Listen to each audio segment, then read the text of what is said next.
Majlis menjemput Hanis Nabihah binti Harun dari SMK Agama MIS Miri Sarawak untuk membentangkan penggunaan animasi kata hubung Anikahu dalam meningkatkan penguasaan kata hubung murid tahun 3.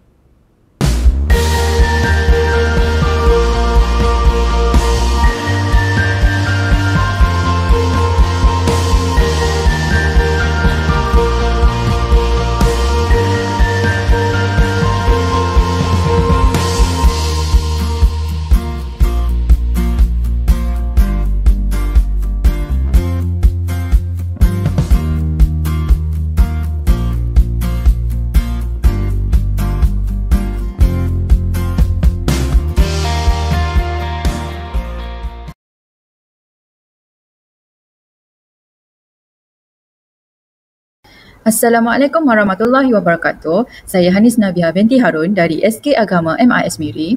Hari ini saya akan membentangkan satu kajian yang saya jalankan, iaitu penggunaan animasi kata hubung Anikahu dalam meningkatkan penguasaan kata hubung murid tahun 3.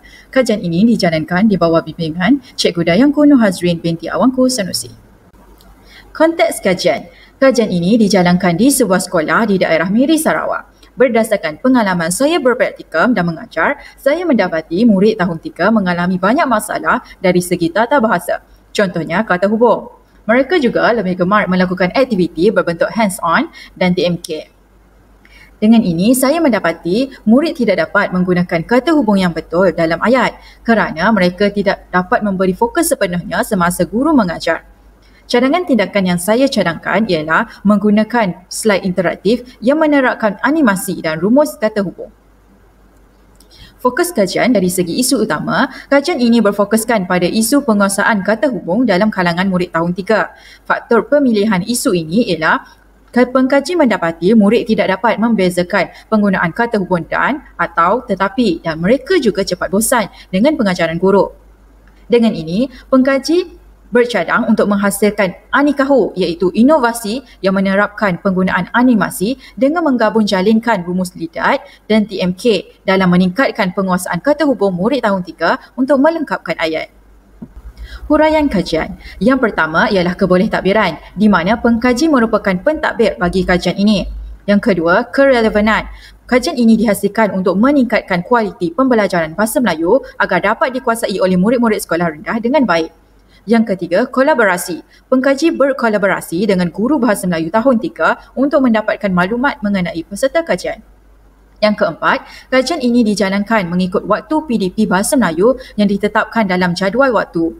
Yang kelima, kebolehgunaan.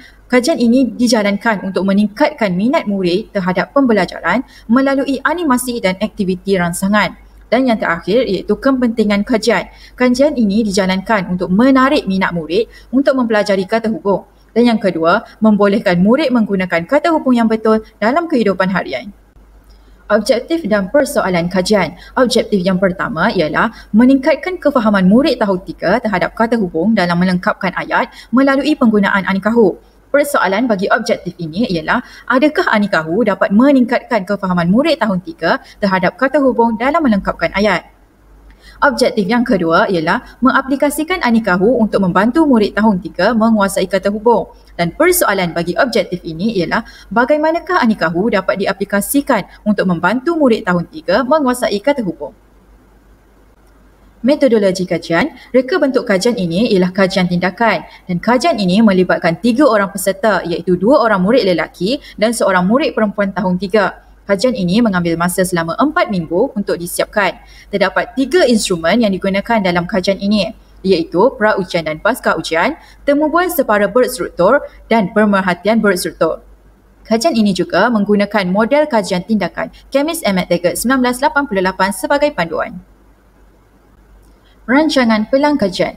Kajian ini menggunakan model kajian tindakan Chemist and Taggart 1988. Dalam model ini terdapat 4 langkah yang ditekankan, iaitu langkah pertama mereflek, yang kedua merancang, yang ketiga bertindak dan yang keempat memerhati.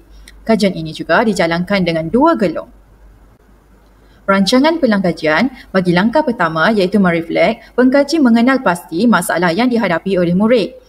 Langkah kedua, merancang, iaitu pengkaji mengumpul data awal dan membina bahan bantu mengajar. Data awal dikumpul melalui 3 instrumen, iaitu praujian, temu bual sebelum menggunakan bahan bantu mengajar dan pemerhatian sebelum menggunakan bahan bantu mengajar.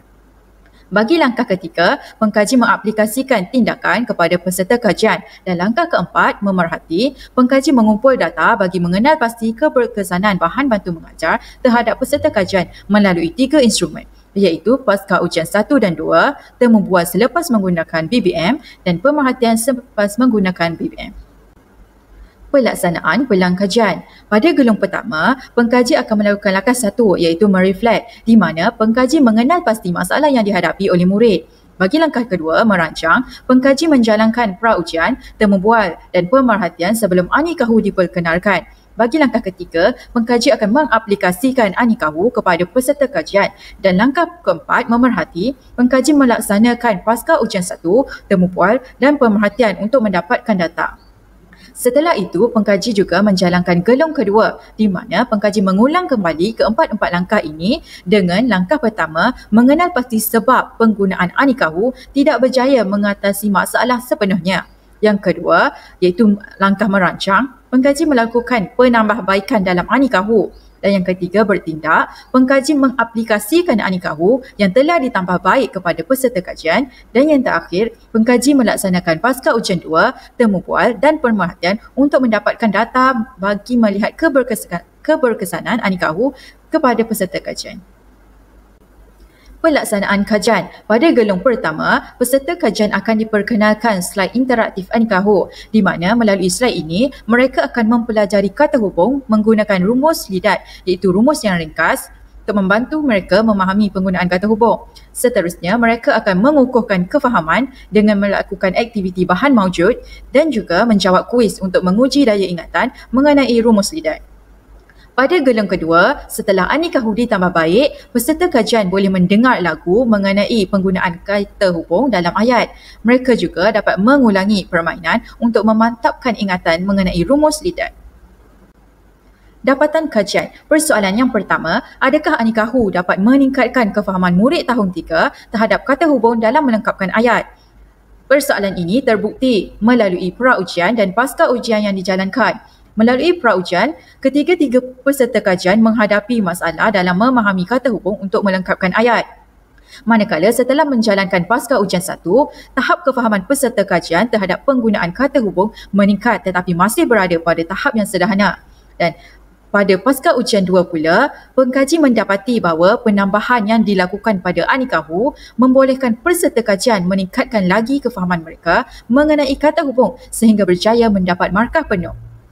Kesimpulannya, peningkatan markah ujian secara positif pada praujian, pasca ujian 1 dan pasca ujian 2 membuktikan bahawa Anikahu yang dibina berjaya meningkatkan kefahaman peserta kajian terhadap penggunaan kata hubung dan atau tetapi untuk melengkapkan ayat. Seterusnya, persoalan yang kedua, bagaimanakah Anikahu dapat diaplikasikan untuk membantu murid tahun 3 menguasai kata hubung? Persoalan ini dapat dibuktikan melalui instrumen temu bual, di mana setelah menjalankan gelung pertama, pengkaji mengenal pasti bahawa peserta kajian 2 dan peserta kajian 3 memberi respon yang baik berbanding peserta kajian 1 yang memberi respon yang tidak pasti terhadap cara pengaplikasian Anikahu untuk meningkatkan penguasaan kata hubung. Seterusnya, setelah menjalankan gelung kedua, pengkaji mengenal pasti bahawa ketiga-tiga peserta kajian memberi respon yang sangat baik terhadap persoalan guru dan aktif semasa menjalankan aktiviti. Kesimpulannya, pengkaji mendapati bahawa Anikahu yang menggunakan animasi yang menarik dan mempunyai rumus lidat berjaya membantu murid tahun 3 menguasai kata hubung. Instrumen pemerhatian juga digunakan untuk menjawab persoalan yang kedua, iaitu bagaimanakah Anikahu dapat diaplikasikan untuk membantu murid tahun 3 menguasai kata hubung.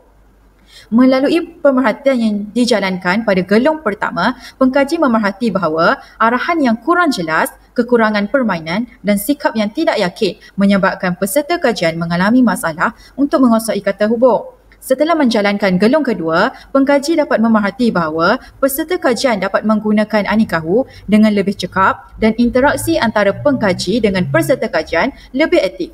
Kesimpulannya, pengkaji dapat membuktikan bahawa Anikahu mempunyai arahan yang jelas, mudah dikendali dan pelbagai permainan menarik berjaya membantu murid tahun 3 menguasai kata hubung. Slide seterusnya menunjukkan hasil kerja peserta kajian pada pra-ujian, pasca ujian 1 dan pasca ujian 2. Rumusannya, Anikahu berjaya meningkatkan penguasaan kata hubung dan atau tetapi dalam kalangan murid tahun 3 untuk melengkapkan ayat gramatis dan menarik minat murid untuk mempelajari kata hubung dengan berkesan. Salah satu cadangan tindakan susulan yang dicadangkan oleh pengkaji ialah Anikahu boleh ditambah baik dengan memasukkan pelbagai jenis kata hubung yang lain. Misalnya, pengkaji boleh mempelbagaikan kata hubung yang sering digunakan oleh murid tahun 3 dalam Anikahu dengan menggunakan rumus dan aktiviti yang lebih menarik.